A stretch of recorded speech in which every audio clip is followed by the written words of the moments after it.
ഞാൻ Mary Metilda. Stay inspired സീരീസിൻ്റെ പുതിയൊരു എപ്പിസോഡിലേക്ക് എല്ലാവർക്കും സ്വാഗതം. ഇന്ന് കുറച്ച് വിശേഷങ്ങൾ പങ്കുവെച്ചുകൊണ്ട് തുടങ്ങാം. ജീവിതത്തിൽ അപ്രതീക്ഷിതമായിട്ട് കടന്നു വരുന്ന ചില സുന്ദര നിമിഷങ്ങളുണ്ട്. അങ്ങനെ ഒരു സുന്ദര നിമിഷത്തെക്കുറിച്ചാണ് കേട്ടോ ഞാൻ സംസാരിക്കാൻ പോകുന്നത്. ആദ്യം ഇത് സംഭവിച്ചത് ദുബായിലാണ്. അപ്പോൾ നിങ്ങൾ വിചാരിക്കുക എനിക്കെന്തോ അവാർഡോ സമ്മാനമോ കിട്ടിയ കാര്യമായിരിക്കും. അതൊന്നുമല്ല കേട്ടോ. പക്ഷേ എന്നെ സംബന്ധിച്ച് ജീവിതത്തിലെ മനോഹരമായ നിമിഷങ്ങളിൽ ഒന്നാണ്. കുറേ ശിഷ്യരൊക്കെ ഉണ്ട്. അതിലൊരാളാണ് മുഹമ്മദ് റാഫി. മഹാരാജാസിലാണ് മുഹമ്മദ് റാഫി പഠിച്ചിരുന്നത്. ദുബായിലെ ഫ്ലോറ ഗ്രൂപ്പ് ഓഫ് ഹോട്ടൽസിൻ്റെ CEO ആണ് മുഹമ്മദ് റാഫി. അപ്പോൾ ഞാൻ ദുബായിൽ പോകുമ്പോൾ മുഹമ്മദ് റാഫിയെ വിളിക്കാറുണ്ട്. സമയമുണ്ടെങ്കിൽ റാഫി എന്നെ വന്ന് കാണാറുണ്ട്, അല്ലെങ്കിൽ ഞാൻ റാഫിയുടെ വീട്ടിലേക്ക് പോയി റാഫിയെ കാണാറുണ്ട്. അപ്പോൾ റാഫിയുടെ വീട്ടിൽ പോവുക എന്നുള്ളതും നല്ല സന്തോഷമുള്ളൊരു കാര്യമാണ്. അവിടെ ചെന്നാലൊരു ബ്ലെസ്ഡ് ഹോമിലേക്ക് ചെന്ന ഒരു ഫീലാണ് എനിക്കെപ്പോഴും കിട്ടുക. റാഫിയുടെ വൈഫിനെ ഞാൻ പരിചയപ്പെടുന്നത് അവിടെ വെച്ചാണ്. മുംതാസ് എന്നാണ് പേര്. വളരെ താല്പര്യത്തോടു കൂടി എന്നെ മുംതാസ് സ്വീകരിച്ചു. അന്നുണ്ടാക്കി തന്ന പലഹാരങ്ങളുടെ രുചിയൊക്കെ ഇപ്പോഴും നാവിലുണ്ട്. അപ്പോൾ മുംതാസ് ഒരു റൈറ്ററാണ് കേട്ടോ. അപ്പോൾ ഇത് മുംതാസ് എഴുതിയൊരു പുസ്തകമാണ്. അപ്പോൾ ഇതിൻ്റെ ഒരു കോപ്പി നിങ്ങളെയൊക്കെ കാണിക്കണമെന്ന് തോന്നി. ഈ പുസ്തകത്തിൻ്റെ പേര് കണ്ടോ? വെൻ ദ ടു സീസ് മീറ്റ്, രണ്ട് സമുദ്രങ്ങൾ സംഗമിക്കുമ്പോൾ. അപ്പോൾ ഇതിൽ പറയുന്ന രണ്ട് സമുദ്രങ്ങൾ ഏതാണെന്നോ? അമ്മായി അമ്മയും മരുമകളുമാണ്. ഒരു റിലീജിയസ് ബാക്ക്ഗ്രൗണ്ടിൽ വളരെ ലോജിക്കലായിട്ട് എഴുതിയിട്ടുള്ളൊരു പുസ്തകമാണ്. അപ്പോൾ ഇതിൽ അമ്മായിയമ്മയും മരുമകളെയും ഈക്വൽ ഇമ്പോർട്ടൻസിൽ കണ്ടുകൊണ്ട് ഓരോരുത്തരുടെയും ഉത്തരവാദിത്തങ്ങളെ ഓർമ്മപ്പെടുന്നൊരു പുസ്തകമാണ്. അപ്പോൾ ഇതിൽ അമ്മായിയമ്മമാരെ പറ്റി പറഞ്ഞൊരു കാര്യം എനിക്ക് വളരെ ഇഷ്ടപ്പെട്ടു. അമ്മായിയമ്മ സ്വയം വിലയിരുത്തുമ്പോൾ മനസ്സിലാക്കേണ്ട ഒരു കാര്യമുണ്ട്. അമ്മായിയമ്മ എവിടെ എത്തി നിൽക്കുന്നു, ജീവിതത്തിൽ ഒരുപാട് പരിചയമൊക്കെ നേടി ആ ലെവലിൽ അവർ നിൽക്കുമ്പോൾ അവരുടെ ഇനിയുള്ള ഉത്തരവാദിത്വം എന്ന് പറഞ്ഞാൽ ഈ ലോകത്ത് നിന്നും പോകുമ്പോൾ എന്തെങ്കിലുമൊക്കെ ഒരു ലാസ്റ്റിംഗ് മാർക്ക് ഇവിടെ ഉണ്ടാക്കി വെച്ചിട്ട് പോവുക. ലെഗാസി എന്നാണ് അതിന് പറയുന്ന ഒരു വാക്ക്. അതാണ് ഇനി അവരുടെ ദൗത്യം. അല്ലാതെ മരുമകളോട് ഈ സില്ലി ആയിട്ടുള്ള കാര്യങ്ങളിൽ വഴക്കിടലല്ല. ഈ മുംതാസ് പുസ്തകം എഴുതുന്നത് എങ്ങനെയാണെന്നോ? മുംതാസിന് പുസ്തകം എഴുതാൻ വേണ്ടി മാത്രം അവിടെ ഒരു ചെറിയ സംവിധാനമുണ്ട്, ഒരു സെപ്പറേറ്റ് സംവിധാനമാണ്. അവിടെ ഇരുന്ന് മുംതാസിന് വായിക്കാം, എഴുതാം. അപ്പോൾ നമുക്ക് ശരിക്കും തോന്നുമല്ലേ മുംതാസ് എത്ര ഭാഗ്യവതിയാണ്. വലിയൊരു സപ്പോർട്ട് സിസ്റ്റം ആ ഫാമിലിയിലുണ്ട്. റാഫി ആണെങ്കിലും ദുബായിലെ പല പ്രവർത്തനങ്ങളിലും ആക്റ്റീവായിട്ടുള്ള ഒരാളാണ്. പിന്നെ ഒരാളെ എനിക്ക് വളരെ സ്പെഷ്യലായിട്ട് പരിചയപ്പെടുത്താനുണ്ട്. അത് മെഹറുന്നീസ, റാഫിയുടെ മൂത്ത സിസ്റ്ററാണ്. എൻ്റെ വീഡിയോസ് എല്ലാം പതിവായി കാണുന്ന ഒരാളാണ്. അപ്പോൾ ഞാൻ വരുന്നുണ്ടെന്ന് അറിഞ്ഞു കഴിഞ്ഞാൽ മെഹറുന്നീസ അവിടെ എത്താറുണ്ട്. പിന്നെ 2 ആൺകുട്ടികളാണ് അവിടെയുള്ളത്. A very blessed family. കഴിഞ്ഞ തവണ റാഫിയുടെ വീട്ടിൽ എന്നെ കൊണ്ടുപോയത് എൻ്റെ കൂട്ടുകാരി സതിയും ഭർത്താവും മകനും കൂടിയാണ്. ഞങ്ങൾ BSc ഒരുമിച്ച് പഠിച്ചവരാണ്.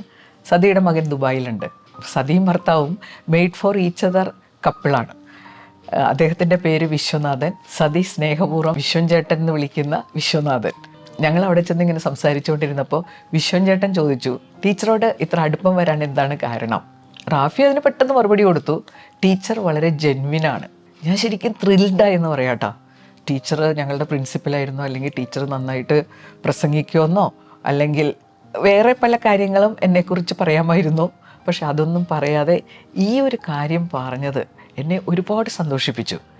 ഈ ജെന്വിൻ എന്ന് പറയുന്നത് നമ്മുടെ ഒരു പേഴ്സണാലിറ്റി ട്രെയ്റ്റാണ്, വ്യക്തിത്വത്തിൻ്റെ ഒരു സവിശേഷതയാണ്. ജെന്വിൻ എന്ന് കേൾക്കുമ്പോൾ അതൊരൊറ്റ വാക്കായിട്ട് കരുതി വിട്ടുകളയരുത്. ഈ ജെന്വിൻ എന്ന വാക്കിൽ അടങ്ങിയിട്ടുള്ള ഒരുപാട് അർത്ഥങ്ങളുണ്ട്. ജെന്വിൻ എന്ന് പറയുമ്പോൾ അതിൽ ഓണസ്റ്റി ഉണ്ട്, സിൻസിയറിറ്റി ഉണ്ട്. ഒരാൾ എന്തുമാത്രം ഓപ്പണാണ്, മറ്റുള്ളവരുടെ മുമ്പിൽ അയാൾ സ്വയം എങ്ങനെയാണോ പ്രസൻറ്റ് ചെയ്യുന്നത് യഥാർത്ഥത്തിൽ അയാൾ അങ്ങനെയുള്ള ഒരാളാണ്. അപ്പോൾ ഇത്രയും അർത്ഥവ്യാപ്തിയുള്ളൊരു വാക്കാണ് ജെന്വിൻ. ജെന്വിൻ എന്നുള്ള വാക്ക് ഞാൻ എപ്പോഴും മനസ്സിൽ കൊണ്ടു നടക്കുന്നൊരു വാക്കാണ് കേട്ടോ. I want to be genuine. ഞാൻ അതിനുവേണ്ടി ശ്രമിക്കുന്ന ഒരാളാണ്. അപ്പോൾ എന്നെ സന്തോഷിപ്പിച്ചൊരു കാര്യം എന്താണെന്നോ? സാമൂഹ്യ ജീവിതത്തിൽ വളരെ പ്രധാനപ്പെട്ട ഒരു കാര്യമുണ്ട്. ഇപ്പം നമ്മൾ ഓണസ്റ്റ് ആണെന്ന് വിചാരിക്കുക, നമ്മൾ മാത്രം അതറിഞ്ഞാൽ പോരാ, സമൂഹത്തിൽ മറ്റുള്ളവർക്കും കൂടി അത് ബോധ്യപ്പെടുമ്പോൾ നമ്മുടെ ജീവിതം കുറേ കൂടി സിമ്പിളാകുമല്ലേ. ജെന്വിൻ എന്ന് വേറൊരാൾ നമ്മളെക്കുറിച്ച് പറയുമ്പോൾ അവർ നമ്മളെ ജെന്വിനാണെന്ന് മനസ്സിലാക്കുമ്പോൾ അത് നമുക്ക് ഒരുപാട് സന്തോഷം തരുന്നൊരു കാര്യമാണ്. അപ്പോൾ അതുകൊണ്ടാണ് ആ ഒരു നിമിഷം വളരെ മനോഹരമാണെന്ന് ഞാൻ പറഞ്ഞത്. ഞാൻ പണ്ട് വായിച്ചൊരു പുസ്തകമുണ്ട് കേട്ടോ. നമുക്ക് കുറേ നിയമങ്ങളുണ്ട്. ആ നിയമങ്ങൾ എല്ലാവരും അനുസരിച്ച് ജീവിക്കുകയാണെങ്കിൽ ജീവിതം എത്ര മനോഹരമായിരിക്കുമെന്ന് നമ്മളെ ബോധ്യപ്പെടുത്തുന്ന ഒരു പുസ്തകമാണ്. പുസ്തകത്തിൻ്റെ പേര് ഞാൻ മറന്നുപോയി. അപ്പോൾ ഒരു ബിബ്ലിക്കൽ ബാക്ക്ഗ്രൗണ്ടിൽ എഴുതിയൊരു പുസ്തകമാണ്. അപ്പോൾ അതിൽ ഒരു ചാപ്റ്റർ എനിക്ക് നല്ല ഓർമ്മയുണ്ട്. അതായത് 10 കൽപ്പനകളില്ലേ ബൈബിളിലെ, അതിലൊന്നാണ് മോഷ്ടിക്കരുത്. അപ്പോൾ ആ ചാപ്റ്ററിൽ എഴുതിയിരിക്കുന്നത്, സത്യത്തിൽ ഈ ഒരു കൽപ്പന എല്ലാവരും പാലിക്കുകയായിരുന്നെങ്കിൽ ജീവിതം എങ്ങനെയായിരുന്നേനെ. നമുക്ക് താഴും താക്കോലും ഒന്നും വേണ്ട, വാതിലൊക്കെ തുറന്നിട്ട് പുറത്തേക്ക് പോകാം. ഇപ്പോഴത്തെ കാലത്ത് നമ്മുടെ വല്ലാത്തൊരു ബോധറേഷനല്ലേ, നമ്മുടെ കയ്യിലുള്ള സാധനങ്ങൾ എവിടെ കൊണ്ടുപോയി വെക്കും? ബാങ്കിലെ ലോക്കറിൽ വെച്ചാൽ ഒരു ഗ്യാരണ്ടി ഇല്ല. അത് ഇൻഷുർ ചെയ്തില്ലെങ്കിൽ അത് അവിടെ നിന്ന് നഷ്ടപ്പെട്ടാൽ അത് നമുക്ക് തിരിച്ചു കിട്ടാൻ യാതൊരു വകുപ്പുമില്ല. വീട്ടിൽ നിന്ന് ഇറങ്ങി പോകുമ്പോൾ ഞാൻ 2-3 പ്രാവശ്യം വന്ന് നോക്കും കേട്ടോ, എല്ലാ ഡോറും അടച്ചിട്ടുണ്ടോ തുറന്നു നോക്കും. അപ്പം നമ്മൾ ഒരുപാട് സ്ട്രെസ്ഡാണ്.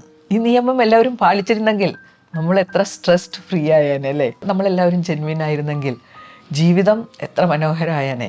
നമുക്ക് തമ്മിൽ വിശ്വസിക്കാൻ പറ്റും. ഉഡായിപ്പ്, തരികിട, ഈ വാക്കുകളൊന്നും നമ്മുടെ ഡിക്ഷണറിയിൽ ഉണ്ടാവില്ല. നമ്മളെ ഭരിക്കുന്നവരെ നമുക്ക് പൂർണ്ണമായിട്ടും വിശ്വസിക്കാമെങ്കിൽ എന്ത് സമാധാനവും സന്തോഷമായിരിക്കും അല്ലേ, എന്ത് സെക്യൂരിറ്റി ഫീലിംഗ് ആയിരിക്കും.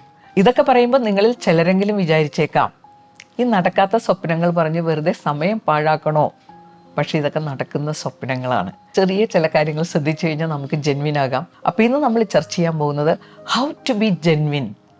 നല്ലൊരു വിഷയമല്ലേ. ഒരു ജെന്വിൻ ആകാൻ എന്തെല്ലാം കാര്യങ്ങളാണ് നമ്മൾ അറിഞ്ഞിരിക്കേണ്ടത്, ചെയ്യേണ്ടത്, ചെയ്യാതിരിക്കേണ്ടത്, ഇതെല്ലാം കൂടി ഉൾപ്പെടുത്തിയിട്ടുള്ളൊരു വീഡിയോ ആണ്. അപ്പോൾ നമുക്ക് വിഷയത്തിലേക്ക് കടക്കാം. ഒന്നാമത്തെ കാര്യം, ഈ വാക്കും പ്രവൃത്തിയും തമ്മിൽ അന്തരം വരാൻ പാടില്ല. നമ്മളെല്ലാവരും പൊതുവെ പറയാറുണ്ടല്ലോ, വാക്കല്ലേ മാറ്റാൻ പറ്റൂ. ഏകദേശം ആ രീതിയിലാണ് കാര്യങ്ങൾ പോയിക്കൊണ്ടിരിക്കുന്നത്. പിന്നെ ഇന്നത്തെ കാലത്ത് വേറെ പ്രശ്നവും കൂടിയുണ്ട്. നമ്മൾ ആളുകളെ മുഷിപ്പിക്കേണ്ടല്ലോ എന്ന് വിചാരിച്ച് പല കാര്യങ്ങളോടും നമ്മൾ യെസ് പറയും. അത് പിന്നെ പലപ്പോഴും മറന്നു പോകും.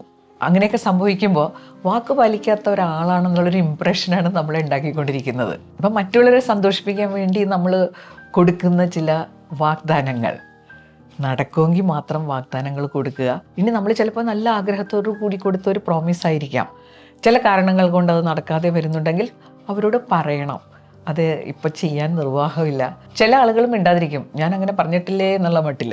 അവിടെയെല്ലാം നമ്മുടെ വിശ്വാസ്യതയാണ് നഷ്ടപ്പെടുന്നതെന്നുള്ള ഓർമ്മ വേണം. പാരൻറ്റിങ്ങിൽ മക്കൾക്ക് പല വാഗ്ദാനങ്ങളും നമ്മൾ കൊടുക്കും, പ്രത്യേകിച്ച് അതിനെപ്പറ്റിയൊന്നും ചിന്തിക്കാതെയാണ്. പക്ഷെ മക്കളത് സീരിയസ് ആയിട്ട് എടുത്ത് നമ്മുടെ വിശ്വാസ്യത നഷ്ടപ്പെടുന്ന അവസരങ്ങൾ നമ്മൾ ഉണ്ടാക്കാറുണ്ട്. ഇപ്പോൾ വന്ന് നമ്മളെ ഭരിക്കുന്നവരുടെ വിശ്വാസ്യത പോലും ഒരുപാട് നഷ്ടപ്പെട്ടിട്ടുണ്ട്. പണ്ട് ഒരു ഗവൺമെൻറ് ഓർഡർ ഇറക്കി കഴിഞ്ഞാൽ ആ ഗവൺമെൻറ് ഓർഡറിൽ നിന്ന് സർക്കാർ പിന്മാറുന്ന പ്രശ്നമേ ഇല്ലായിരുന്നു. ഇന്നിപ്പോൾ അങ്ങനെയൊന്നുമില്ല. ഒരു ഗവൺമെൻറ് ഓർഡർ ഇറക്കിക്കഴിഞ്ഞാൽ അങ്ങനെ ഒരു ഓർഡറേ ഇറക്കിയില്ല എന്നുള്ള മട്ടിൽ പെരുമാറുന്ന സർക്കാരുകൾ ഈ രാജ്യത്തുണ്ട്. അതുകൊണ്ട് നമുക്ക് എന്തെല്ലാം ബുദ്ധിമുട്ടുകളും ഉണ്ടല്ലേ. നമുക്ക് ആരെയും ട്രസ്റ്റ് ചെയ്യാൻ പറ്റാത്തൊരവസ്ഥ വന്നാൽ അത് ജീവിതത്തിൽ വളരെ ബുദ്ധിമുട്ടുള്ളൊരു കാര്യം തന്നെയാണ്. പിന്നെ വേറൊന്നാണ്, വലിയ വലിയ കാര്യങ്ങളൊക്കെ പ്രസംഗിച്ചിട്ട് അതുപോലെ ചെയ്യാതിരിക്കുക. Action speaks louder than voice എന്നാണ് പറയാറുള്ളത്. പ്രവൃത്തി വളരെ പ്രാധാന്യമുള്ളൊരു കാര്യം തന്നെയാണ്. ജെന്വിൻ എന്നുള്ളതിൽ വലിയൊരു കാര്യമാണ്, നമ്മളെന്താണെന്ന് ഭാവിക്കുന്നുവോ, നമ്മളെന്താണെന്ന് മറ്റുള്ളവരോട് പറയുന്നുവോ അതായിരിക്കുക എന്നുള്ളത് അതിലെ ഏറ്റവും പ്രധാനപ്പെട്ടൊരു കാര്യമാണ്. ഇനി രണ്ടാമത്തെ കാര്യം, നമ്മുടെ വിശ്വാസ്യതയെ ഇല്ലാതാക്കുന്ന ഒന്നാണ് ഹിഡൻ അജണ്ടകൾ. ഇന്ന് ഹിഡൻ അജണ്ടകളുടെ ഒരു കാലമാണ്. കാരണം ഹിഡൻ അജണ്ട വെച്ചിട്ട് കാര്യങ്ങൾ നടത്താൻ കുറച്ചുകൂടി എളുപ്പമാണ്. ഒരാളോട് പരസ്യമായിട്ട് എതിർപ്പ് പ്രകടിപ്പിക്കുന്നതും അയാൾക്കെതിരായിട്ട് പ്രവർത്തിക്കുന്നതും കുറച്ച് ബുദ്ധിമുട്ടുള്ള കാര്യമാണ്. അയാളറിയാതെ ബാക്ക്ഗ്രൗണ്ടിൽ നിന്നുകൊണ്ട് അയാൾക്കെതിരായിട്ട് പ്രവർത്തിക്കുക. ഇതിൽ വിദഗ്ധരായിട്ടുള്ള ആളുകളുണ്ട്. പുറമേ അവർ നമ്മുടെ സ്വന്തം ആളുകളായിട്ട് ഭാവിക്കും, എന്നിട്ട് ബാക്ക്ഗ്രൗണ്ടിൽ നിന്നുകൊണ്ട് നമുക്കെതിരായിട്ട് പണിയെടുക്കും. വീടാന്തരം കയറി ഇറങ്ങി അവരെ ബോധവൽക്കരിച്ച് അവിടെ അവർ ചെയ്യുന്ന പ്രവൃത്തി എന്താണെന്ന് മനസ്സിലാക്കിയിട്ടുണ്ടോ? നമ്മുടെ ഈ ഉപബോധ മനസ്സിൻ്റെ ആ ഒരു പ്രത്യേകതയാണ് അവർ ചൂഷണം ചെയ്യുന്നത്. ഒരാളോട് നിരന്തരം ഈ കാര്യങ്ങൾ പറഞ്ഞ് വേറൊരാൾക്കെതിരായിട്ട് നമുക്ക് തിരിക്കാൻ പറ്റും. ഹിഡൻ അജണ്ടകൾ ധാരാളമുള്ള ഒരു കാലഘട്ടത്തിലാണ് നമ്മൾ ജീവിക്കുന്നത്. നമ്മൾ തരികിട, ഉഡായിപ്പ്, ഇങ്ങനെയൊക്കെ നല്ല പേരുകൾ വെച്ച് അതിനെ വിളിക്കാറുണ്ട്. ഇവിടെയുള്ളൊരു പ്രശ്നം എന്താണെന്നോ, ഈ ഹിഡൻ അജണ്ട എപ്പോഴും ഹിഡൻ അജണ്ടയായിട്ട് വെക്കാൻ പറ്റില്ല. എപ്പോഴെങ്കിലും അത് മറന്നേക്ക് പുറത്തു വരുമ്പോൾ ആ ഹിഡൻ അജണ്ട നടത്തിയവരുടെ കാര്യം വളരെ മോശം സ്ഥിതിയിലാകും. നമ്മളങ്ങനെ രഹസ്യ നീക്കങ്ങളൊന്നും നടത്തണ്ടെന്നേ. നമുക്ക് പറയാനുള്ള കാര്യങ്ങളൊക്കെ ഓപ്പണായിട്ട് പറയാം. ഒരാളോടൊരു വിരോധമുണ്ട്, ഒരാൾ ചെയ്ത കാര്യം ശരിയല്ലെങ്കിൽ നിങ്ങൾ ചെയ്ത കാര്യം ശരിയല്ല എന്ന് നമുക്ക് പറയാം. പക്ഷേ ഒരു കാര്യം മാത്രം ശ്രദ്ധിക്കണം, ഔചിത്യപൂർവ്വം പറയണം, ചില മര്യാദകൾ പാലിക്കണം. ജെന്വിനാകുമ്പോൾ മര്യാദകൾ പാലിക്കുക എന്നുള്ളത് അതിൽ വളരെ പ്രധാനപ്പെട്ടൊരു കാര്യമാണ്. മൂന്നാമത്തെ കാര്യം, നമ്മൾ ആദ്യമേ പറഞ്ഞു, ജെന്വിനാകുമ്പോൾ ജെന്വിൻ ആളുകൾ വാക്ക് പാലിക്കുന്നവരാണ്. ഈ വാക്ക് പാലിക്കുമ്പോഴുള്ള ഒരു പ്രശ്നം, നമ്മളൊരു കാര്യം ചെയ്യാമെന്ന് പറഞ്ഞു, അത് ചെയ്യണമെങ്കിൽ നമ്മുടെ ഭാഗത്ത് നിന്ന് ചിലപ്പോൾ നല്ല എഫേർട്ട് ഉണ്ടാവണം. അങ്ങനെ ഉത്തരവാദിത്തം ഏറ്റെടുത്തത് ചെയ്യണമെങ്കിൽ നമുക്ക് ഉണ്ടാകേണ്ട ഒരു ക്വാളിറ്റിയാണ് കമ്മിറ്റ്മെൻറ്റ്, അർപ്പണബോധം. ഞാനൊരു കാര്യം തീരുമാനിച്ചിട്ടുണ്ടെങ്കിൽ അത് നടത്തിയിരിക്കും. കമ്മിറ്റ്മെൻ്റ് ഉള്ളവരുടെ ഒരു ഗുണം എന്താണെന്നോ, അവർ മുൻപിലുള്ള തടസ്സങ്ങളൊന്നും കാണൂല. കമ്മിറ്റ്മെൻ്റ് ഇല്ലാത്തവർ ചിന്തിക്കുന്നത് മുഴുവൻ എങ്ങനെ ഇത് നടപ്പിലാക്കാതിരിക്കാം. അപ്പോൾ ജെന്വിൻ ആകാൻ നമ്മളെ ഏറ്റവും അധികം സഹായിക്കുന്ന ഒരു മനോഭാവമാണ് കമ്മിറ്റ്മെൻറ്റ്. നമ്മൾ പ്രോമിസ് ചെയ്ത കാര്യങ്ങളോട്, നമ്മൾ ചെയ്യാമെന്ന ഏറ്റ കാര്യങ്ങളോട് കാണിക്കേണ്ട അർപ്പണബോധം. നാലാമത്തെ കാര്യം, മാനിപ്പുലേഷൻസ്. സ്വന്തം ലാഭത്തിന് വേണ്ടി, താല്പര്യത്തിന് വേണ്ടി ആളുകൾ ചെയ്യുന്ന ചില സൂത്രവിദ്യകൾ. ഇത് നോക്കുമ്പോൾ വലിയ പ്രശ്നമായിട്ട് തോന്നിയില്ലെങ്കിലും നമ്മൾ ജെന്വിൻ അല്ലാന്ന് തുറന്നു കാട്ടുന്ന ഒരു രീതിയാണിത്. വളരെ അടുത്ത സുഹൃത്തുക്കൾ പോലും നമ്മളെ മാനിപ്പുലേറ്റ് ചെയ്ത് കളയും. ഇപ്പോൾ ഒരു കാര്യം നമുക്കിഷ്ടമില്ല എന്ന് അവർക്കറിയാം. അപ്പോൾ അവരെന്താ ചെയ്യണമെന്നോ, നമുക്ക് വളരെ ഇഷ്ടമുള്ളൊരു കാര്യത്തിന് നമ്മൾ ക്ഷണിക്കും. നമുക്ക് ഒരുപാട് സെലിബ്രേഷൻസിനോട് താല്പര്യമുള്ള ആളാണെങ്കിൽ നമുക്കൊന്ന് കൂടണം കേട്ടോ, നമുക്ക് കുറേ നേരം കൂടി അടിച്ചു പൊളിച്ച് പിരിയാം. അപ്പോൾ അവിടെ ചെല്ലുമ്പോഴായിരിക്കും അവർക്ക് താല്പര്യമുള്ള ചില വിഷയങ്ങൾക്ക് വേണ്ടി കൂടുന്ന ഒരു മീറ്റിംഗ്. പ്രത്യക്ഷത്തിൽ നോക്കുമ്പോൾ അവർ പ്രത്യേകിച്ചൊരു കുഴപ്പവും ചെയ്യുന്നില്ല. അവർ നമ്മളൊരു കാര്യത്തിന് വേണ്ടി വിളിച്ചു, അതിൻ്റെ കൂട്ടത്തിൽ വേറൊരു കാര്യവും കൂടി ചെയ്തു. അങ്ങനെയുള്ള ചെറിയ സൂത്രവിദ്യകൾ. ഞാൻ റിട്ടയർ ചെയ്ത് കഴിഞ്ഞ ഒരു ഇലക്ഷന് നിന്നിട്ടുണ്ട്. സത്യം പറഞ്ഞാൽ എനിക്കൊരു താല്പര്യം ഉണ്ടായിരുന്നില്ല. അവർ വന്ന് എന്നോട് പറഞ്ഞ ചില കാര്യങ്ങളിൽ ഞാൻ വീണുപോയി. ടീച്ചർ ഇങ്ങനെ കോളേജ് പ്രിൻസിപ്പലൊക്കെ ആയിരുന്ന ഒരാളല്ലേ, അപ്പോൾ അങ്ങനെയുള്ള ഒരാളുടെ കഴിവ് നമ്മുടെ നാടിന് ആവശ്യമാണ്. ടീച്ചറിനെ പോലെയൊക്കെ ഉള്ളവർ മാറിയിരുന്നു കഴിഞ്ഞാൽ അത് വല്ലാത്ത നഷ്ടമാണ്, അത് രാജ്യത്തിന് തന്നെ നഷ്ടമാണ്. ഇത്രയൊക്കെ കേട്ട് കഴിഞ്ഞപ്പോൾ എനിക്കൊരാഗ്രഹം തോന്നി, എന്നാൽ പിന്നെ നിന്ന് കളയാം. ഇവരുടെ റൈവൽ ഗ്രൂപ്പിലെ ആളിനെ ബ്ലോക്ക് ചെയ്യാൻ വേണ്ടിയിട്ടാണ് എന്നെ ഇറക്കിയത്. ഞാൻ വിചാരിച്ചത് എന്താ, അവരെല്ലാവരും എൻ്റെ പ്രവർത്തന ശൈലി ഇഷ്ടപ്പെടുന്നു, വളരെ സദുദ്ദേശത്തോടുകൂടി അവരെന്നെ ഇലക്ഷന് നിർത്തുന്നു എന്നാണ് ഞാൻ കരുതിയത്. കുഴപ്പമൊന്നുമില്ല, നമ്മളെ പ്രചോദിപ്പിക്കാൻ വേണ്ടി അവർ ഉപയോഗിച്ചൊരു മാർഗമാണ്. പക്ഷേ ജെന്വിൻ ആളുകൾക്ക് അത് ചേർന്നതല്ല. അവിടെ ഏറ്റവും രസമുള്ളൊരു കാര്യം എന്താണെന്നോ, എല്ലാ കാര്യങ്ങളും മറനീക്കി പുറത്തു വരും. കൂടെയുള്ളവരൊക്കെ വെറും വിഡ്ഢികളാണെന്ന് നമ്മൾ കരുതരുത്, അവർക്കൊന്നും മനസ്സിലാവില്ല എന്നും കരുതരുത്. ഒരുപാട് ആളുകളും ഈ കാര്യങ്ങൾ മനസ്സിലാക്കിയിട്ട് മിണ്ടാതിരിക്കുന്നവരാണ്. അവിടെ നഷ്ടം വരുന്നത് ആർക്കാണെന്നോ, ഈ കാര്യങ്ങൾ ചെയ്ത ആളുകളുടെ വിശ്വാസ്യതയാണ് അവിടെ നഷ്ടപ്പെടുന്നത്. ഫാമിലി ലൈഫിൽ ഇങ്ങനെയുള്ള മാനിപ്പുലേഷൻസ് നടക്കും. മക്കളെ മാനിപ്പുലേറ്റ് ചെയ്യുന്ന മാതാപിതാക്കളുണ്ട്, അല്ലെങ്കിൽ മാതാപിതാക്കളെ മാനിപ്പുലേറ്റ് ചെയ്യുന്ന മക്കൾ, ലൈഫ് പാർട്ട്നേഴ്സ് തമ്മിൽ നടക്കുന്ന മാനിപ്പുലേഷൻസ്. പക്ഷേ നമ്മുടെ ആ ജെന്വിൻ എന്നുള്ള ആ പേഴ്സണാലിറ്റി ട്രെയ്റ്റില്ലേ, അത് ഇവിടെ സാക്രിഫൈസ് ചെയ്യേണ്ടതായിട്ട് വരും. മറ്റുള്ളവരെ ഇമ്പ്രസ് ചെയ്യാൻ വേണ്ടി നമ്മൾ ചെയ്യുന്ന ചില കാര്യങ്ങളുണ്ട്, അതും മാനിപ്പുലേഷൻസിൻ്റെ ഒരു ഭാഗമാണ്. അപ്പോൾ സീരിയസ് ആയിട്ടുള്ള ചില മാനിപ്പുലേഷൻസ് ഉണ്ട്, സില്ലി ആയിട്ടുള്ളത് കൊണ്ട്. എന്തായാലും ജെന്വിൻ ആകാൻ ആഗ്രഹിക്കുന്നുണ്ടോ, കീപ്പ് അവേ ഫ്രം മാനിപ്പുലേഷൻസ്. അഞ്ചാമത്തെ കാര്യം, നമ്മുടെ വിശ്വാസ്യത ഏറ്റവും ഇല്ലാതാക്കുന്ന ഒരു ഏരിയയാണ് കേട്ടോ ഫിനാൻഷ്യൽ ഡീലിങ്സ്. ജെന്വിൻ ആകാൻ ആഗ്രഹിക്കുന്നുണ്ടോ, ഫിനാൻഷ്യൽ ഡീലിങ്സ് എല്ലാം വളരെ സുതാര്യമായിരിക്കണം. അവിടെ ഹിഡൻ അജണ്ടകൾ വന്നു കഴിഞ്ഞാൽ ആകെ പ്രശ്നമാണ്. മറ്റുള്ളവർക്ക് ഏറ്റവും പ്രശ്നം ഉണ്ടാക്കുന്ന ഒരു കാര്യമാണ് കേട്ടോ ഈ സാമ്പത്തിക കാര്യങ്ങളിൽ വഞ്ചിക്കപ്പെടുക എന്നുള്ളത്. നമ്മൾ കരുതി വച്ചിരിക്കുന്ന കുറച്ച് പണം ഇന്ന ഡേറ്റിന് തരാമെന്ന് പറഞ്ഞ ഒരാൾ വാങ്ങുന്നു. നമുക്ക് വളരെ അത്യാവശ്യമുള്ള പണമായിരിക്കാം, ഇയാൾ വളരെ അടുത്ത സുഹൃത്താണ്, നമ്മളത് കൊടുക്കുന്നു, സമയത്തിന് തിരിച്ചു തരാതെ വരുമ്പോൾ നമ്മളൊരാവശ്യത്തിന് വേണ്ടി നമ്മളുണ്ടാക്കിയ പണമാണ്, അതില്ലാതെ വരുമ്പോൾ നമ്മൾ വെറുതെ കഷ്ടപ്പെടേണ്ട അവസ്ഥ വരിക. ചിലർ കടം വാങ്ങിയ രസമല്ലേ, അങ്ങനെ ഒരു കാര്യത്തെക്കുറിച്ച് പിന്നെ മിണ്ടാറേ ഇല്ല. പക്ഷെ നമ്മുടെ ക്രെഡിബിലിറ്റി അവിടെ നഷ്ടപ്പെടുന്നു എന്നുള്ള കാര്യം മറന്നു പോകരുത്. നമ്മൾ ചില സ്ഥലത്തേക്ക് ട്രാൻസ്ഫർ ആയി ചെല്ലുമ്പോൾ ചില അടുത്ത സുഹൃത്തുക്കൾ വന്ന് പറയുന്നൊരു കാര്യമുണ്ട്, ചില അധ്യാപകരുടെ പേര് പറഞ്ഞിട്ട് അയാളെ സൂക്ഷിക്കണം കേട്ടോ, പൈസ കടം കൊടുത്ത് പോകരുത്, പൈസ കൊടുത്താൽ പിന്നെ തിരിച്ചു കിട്ടുന്ന പ്രശ്നമില്ല എന്ന് വെച്ചാൽ ആ അധ്യാപകനെ വിശ്വസിക്കാൻ കൊള്ളില്ല. ഏതായാലും അങ്ങനെയൊക്കെ നമ്മളെക്കുറിച്ച് മറ്റുള്ളവർ പറയുന്നത് വളരെ വളരെ ബുദ്ധിമുട്ടുണ്ടാക്കുന്നൊരു കാര്യമല്ലേ. പലരും കണ്ണടച്ച് പൂച്ച പാല് കുടിക്കൂലേ, അതുപോലെ ഉള്ള ഒരു ജീവിത രീതി പിന്തുടരാറുണ്ട്. ആറാമത്തെ കാര്യം, സത്യം പറയുക. നല്ല ബുദ്ധിമുട്ടായിരിക്കാം, സത്യം പറഞ്ഞു കഴിഞ്ഞാൽ ഒരുപാട് പ്രയോജനങ്ങളുണ്ട്. ഏറ്റവും വലിയ പ്രയോജനം എന്താണെന്നോ, നമുക്കൊന്നും ഓർത്തു വെക്കേണ്ടി വരില്ല. കഴിഞ്ഞ ദിവസം ഞാനെന്താ പറഞ്ഞത്, ഒരാഴ്ച മുമ്പ് എന്താണ് അയാളോട് പറഞ്ഞത്? ഈ മറവി എന്ന് പറഞ്ഞൊരു സംഭവം ഉള്ളതുകൊണ്ട് സത്യമല്ലാത്ത കാര്യങ്ങളിലെല്ലാം ഈ മറവി സംഭവിക്കും. കളവ് പറഞ്ഞാലുള്ള വേറൊരു പ്രശ്നം എന്താണെന്നോ, നമ്മുടെ കോൺഫിഡൻസ് ഒരുപാട് നഷ്ടപ്പെടും. ഈ നുണ പറയുമ്പോൾ നമുക്കൊരു കോൺഫിഡൻസ് ഉണ്ടാവില്ല അല്ലേ? അങ്ങനെയാണല്ലോ ആളുകൾ നുണ പറയുന്നു എന്ന് നമുക്ക് മനസ്സിലാകുന്നത്.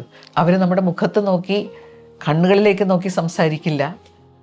പഠിച്ച കള്ളന്മാർ ചിലപ്പോൾ അങ്ങനെ ചെയ്യുമായിരിക്കും, പക്ഷേ ഭൂരിഭാഗം പേരും പഠിച്ച കള്ളന്മാരൊന്നുമല്ല. അപ്പോൾ അവരുടെ ആ സംസാര രീതിയിൽ നിന്ന് തന്നെ നമുക്ക് കാര്യം മനസ്സിലാവും. സത്യം പറയാതിരുന്നു കഴിഞ്ഞാൽ സത്യം എപ്പോഴെങ്കിലും തെളിയിക്കപ്പെടുമോ, ഈ ഒരു ആശങ്ക സാധാരണ മനുഷ്യർക്കെല്ലാം ഉണ്ടാകാറുണ്ട്. സത്യം അനാവരണം ചെയ്ത് പുറത്തേക്ക് വരുമ്പോഴുണ്ടാകുന്ന ഒരു അവസ്ഥ ഒന്ന് ആലോചിച്ച് നോക്കിയേ. സത്യം പറഞ്ഞു കഴിഞ്ഞാൽ നമുക്ക് സ്ട്രെസ് ഉണ്ടാവില്ല, നമുക്ക് വളരെ മനസ്സമാധാനം ഉണ്ടാവും. ജെൻവിൻ എന്നുള്ള ആ വാക്കിലെ ഏറ്റവും പവർഫുള്ളായിട്ടുള്ള ഭാഗമാണ് ഓണസ്റ്റി, സത്യം പറയുക. വീഡിയോയുടെ അവസാനിക്കുകയാണ്. നമ്മുടെ ജീവിതം ഏറ്റവും സുന്ദരവും സമ്മർദ്ദരഹിതവുമാക്കി മാറ്റുന്ന ഒരു പേഴ്സണാലിറ്റി ട്രെയ്റ്റിനെ കുറിച്ചാണ് ഇന്ന് നമ്മൾ സംസാരിച്ചത്. How to be genuine. നിങ്ങൾ കമൻറ്റ് ബോക്സിൽ എഴുതുന്നതെല്ലാം ഞാൻ വായിക്കാറുണ്ട് കേട്ടോ. കഴിയുമെങ്കിൽ മറുപടി ഇടാറുണ്ട്. കമൻറ്റ്സ് വായിക്കുക എന്നുള്ളത് നല്ല സന്തോഷമുള്ളൊരു കാര്യമാണ്. വിയോജിപ്പുണ്ടെങ്കിൽ അതും എഴുതണം, കാരണം നമ്മൾ ജെൻവിൻ ആകണ്ടേ. അടുത്ത ആഴ്ച ഒരു വീഡിയോയുമായിട്ട് നമുക്ക് വീണ്ടും കാണാം. Thank you.